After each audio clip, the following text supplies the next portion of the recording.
Okay, I just wanted to get on here and talk about what a lot of wrestling fans have probably heard already this morning. Um, the Ultimate Warrior died. He died, I think this, like last night or something like that, from what many say could possibly be a heart attack. Um, right after being inducted in the Hall of Fame and doing that speech at the Hall of Fame and being on Monday Night Raw, which I missed the first few hours of, and I just wanted to get on here and man,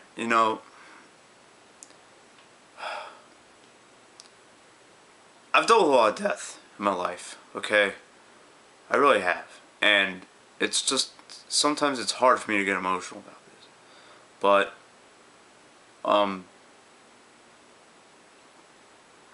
I remember getting Warriors DVD and just reading about him in the wrestling community because I always thought he was a really cool performer. I thought he was a good performer. I'll never forget WrestleMania 6.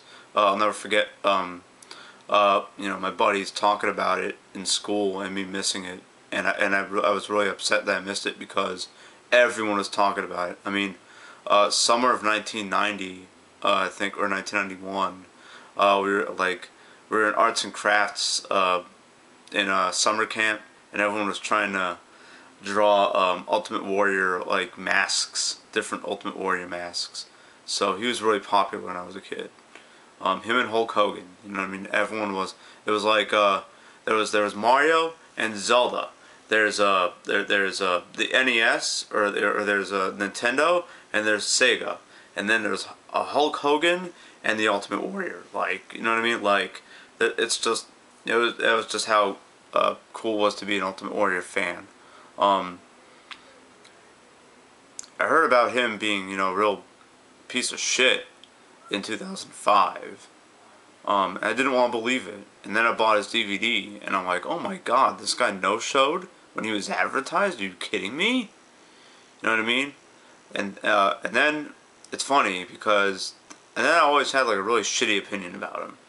And then Warrior went to my school, Florida State, to do a lecture. Just a little lecture put on by, I think, some club. I don't think it was for profit. I think he just came there just to speak. And he reminded me a lot of my dad. Really intense person. A very big devil's advocate kind of guy who would just call you out on your bullshit.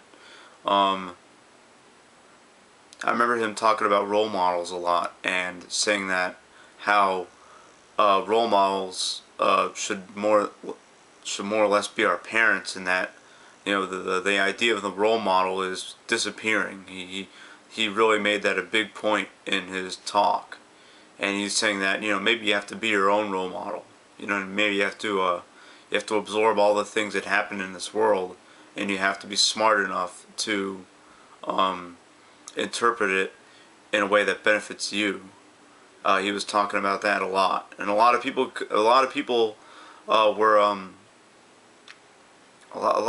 were accusing him of almost being a man-child when it came to his little YouTube feud with Hulk Hogan.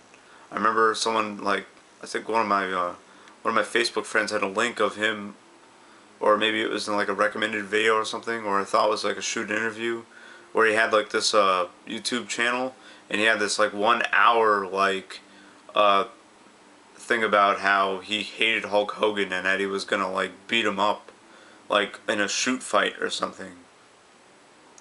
So after seeing all that negativity, and everything like that, and even me seeing him in 2010, 2011, whenever the fuck I saw him, I still wasn't really believing him until I saw him at the Hall of Fame on Saturday. Because he could have just as soon pulled a Carlito on the Hall of Fame, and he could have just, had it one dig after another, you know what I mean? He could have been like, oh, look, I'm advertised and I showed up. You happy now? You know, he could have done that. He really could have. He could have just done some. He could have been like an idiot, but he didn't. Instead, he made really fucking people mowing the lawn outside. Anyways, whatever. Can't tell I'm doing a really cool video. Anyways, I'll just deal with it. Alright, anyways, the way he acted at the Hall of Fame, was just, you know, remarkable. You know, he made amends with Hulk Hogan, he made amends with Vince McMahon, he made amends with all these people, that he really sounded, when he was doing his YouTube videos about him, he really sounded like he wanted no part of any of those people at all. So for him to put all of that aside, that's remarkable. I'm gonna miss the bejesus out of the Ultimate Warrior. Ultimate Warrior, Warrior, Hellwig, whatever the hell, you know, Jim Hellwig, whatever you want, whatever he wants to call himself, whatever his family wants to call him. I'm gonna miss him. Wrestling World lost someone really, really good. Okay? He lost someone who was misunderstood. He lost someone who was a good performer, even though he didn't love wrestling as much as an Owen Hart or a Chris Benoit or Eddie Guerrero. It doesn't matter, okay? It really doesn't, because the fact that he understood that he may have been in the wrong and that he was self-accountable enough to get to the WWE Hall of Fame and thank everyone for inducting him and to give just an incredible speech, and for him to shake the hands of Hulk Hogan and to shake the hands of all these guys who he hated and who hated him, that just that act of self-accountability speaks volumes. It speaks miles beyond whatever I can say, okay? He pitched a Hall of Fame wing for the fucking stagehands and stuff of WWE. The guys who work behind the scenes, who do all the video production. Who does that? What performer would do that? Would Hulk Hogan have done that in 2005? No. Did Bret Hart say that in 2006? No. Did Steve Austin say it 5 years ago? No. The Ultimate Warrior did. The least, the one who we thought was the most egotistical did. So, I'm not looking at Ultimate Warrior as a person, or as a wrestler, as a wrestling performer. I'm viewing him as a fellow man, and from one man to another, I miss you.